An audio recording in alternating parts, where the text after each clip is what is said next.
So Faceplant technically doesn't have granular synthesis. However, through the help of my lovely chat, specifically Aven, thank you bro, and myself, we have come up with a really cool kind of alternative to granular synthesis within Faceplant. It's not one-to-one, it's not completely granular, but it sounds pretty cool either way. So this is what it sounds like.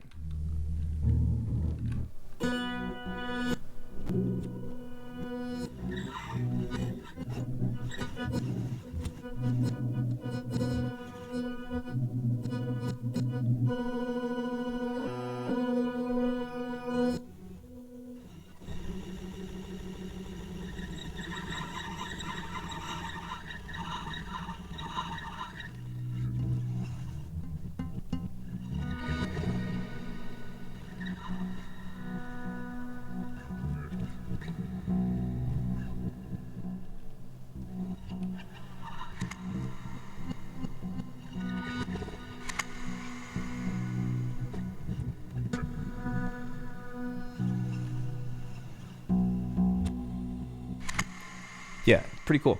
So yeah, this is what we tried to do from, I guess, like finding the alternative to pigments, as I just said. But what we're really looking at is manipulating the start, the length, the crossfade, the offset, and then doing a little bit of granular effects with the pitch shifter, since it kind of has that texture that gives you that, which arguably at some extent, like I think that's one of the weaknesses of granular synthesis. It tends to like smear the sound in an unpleasant way, but for the sake of authenticity, pitch shifters can do the job with the grain size.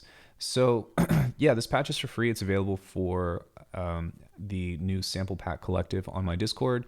If the links are broken, then let me know in the comments and I'll fix it. YouTube thinks every single link is a YouTube channel now, and so it's messing us all up for content creators. But yeah, so the way this patch works, because I'm not going to make this from scratch, it will take me a while, is mapping specific things together. So the scan right here is mapped to both the start and the offset, I believe. Yeah, these are mapped to the same thing. So that way, wherever it starts is also going to be at the same place at the offset. And like, I will say that the key things with this is that it has to be very specific. And if it's not, then it's not going to play right. So unfortunately, like, yeah, it's a hassle, but it's cool. So map your scan to the start and the offset together, and then you can randomize that, as you can see here. And then you can have a macro that says spray if you want to kind of have everything kind of move across and jump around the playhead. The size obviously is the length, and you want to set it to be relatively small. So even here you can see that it's just very fine pieces of audio. The pitch is activating the pitch shifter, pretty nifty. And then this guy right here is doing a couple of things. This spray right here is activating either this randomizer or this randomizer. But what we're doing is I divvied this up into a spray type with another macro. So this is going to get complicated, but what that means is one macro is controlling on the positive values. One random is being controlled on the positive values. Another random is being controlled on the negative values here. So you can see that this opens up depending on which way we do this. Now, the reason why I did that is because one of the key things to get the playheads to jump around is to set a global unison. Because once you do that, if you right click on here, this is where Aven came in, thank you bro, is that you can change the voice mode to either unison or independent. And so there's two different types that you have. One of them is being the unison, one of them being the independent. And I wanted to have the ability to kind of transition in between the two. So if I turn it to the left, it's going to be the unison. If I turn it to the right, if I turn it to the right, it's going to be the unison. If I turn it to the left, it's going to be the independent. And this will give you how like the playheads jump around, but only when you turn the spray on.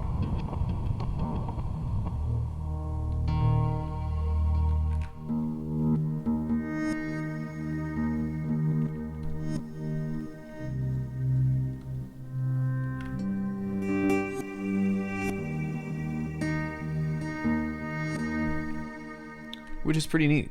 Everything else is actually pretty straightforward. The spray speed is pretty much just how fast it's going to rotate or it's going to oscillate. So it's being dictated by these guys here. And this is kind of just moving how fast this plays through the scan. The spray shape is just manipulating this to either be step sequencer or sample and hold versus smooth. So if you turn this up, you can see that it kind of smooths that out that way. The crossfade is literally just the crossfade here that kind of helps smooth everything out and hopefully reduce some of the clicks and pops, although you're still going to get some. And then I just have a limiter and a gain because the sample that I used was me playing guitar and it was very quiet. So yeah, hopefully you guys enjoyed this patch. Kilohearts, if you are watching this, I know that I haven't done this, like I didn't make this up. It's just that I discovered it on my own because I've seen other people do it. But yeah, if you guys like this, then tell Kilohearts that we want a granular sampler at some point in time, so that way we don't have to do this. But how exciting would that be if it actually had a dedicated, grain synth, and then you could do like FM with granular synth? Yeah, that'd be awesome. So anyways, if you like this content, be sure to like and subscribe. Hopefully you enjoyed it, and go get the patch later today. I'd say maybe a couple hours from when this video has been uploaded.